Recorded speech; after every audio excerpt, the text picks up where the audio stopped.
La cigarette électronique, elle pourrait être acceptable uniquement dans le cadre d'un sevrage tabagique, uniquement avec l'accompagnement de professionnels de santé et uniquement dans une durée assez limitée dans le temps.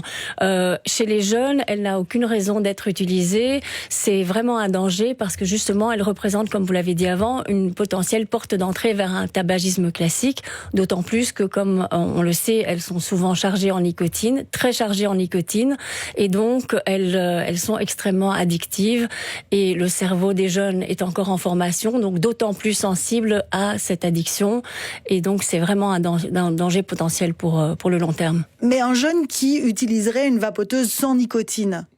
Alors le problème, c'est que souvent ils utilisent donc des arômes qui sont très sucrés, comme ça ils ont l'impression en fait de inhaler des chics, des bonbons, un goût barpapapa, popcorn, et on le sait, les études le montrent, que les arômes qui sont très sucrés sont les arômes qui sont souvent le plus nocifs et le plus dangereux. Donc vous allez d'une part quand même exposer un cerveau, un poumon en développement à des produits plus toxiques et aussi habitués. Il y a d'autres choses que la nicotine, évidemment, dans voilà, vous avez deux substances qui sont là pour faire de la vapeur et puis des arômes. Et il faut savoir que quand le jeune prend de la fraise, c'est pas de la fraise bio qui vient du marché local et qui est mixée, mais pour faire un goût fraise, il faut 700 additifs aromatisants.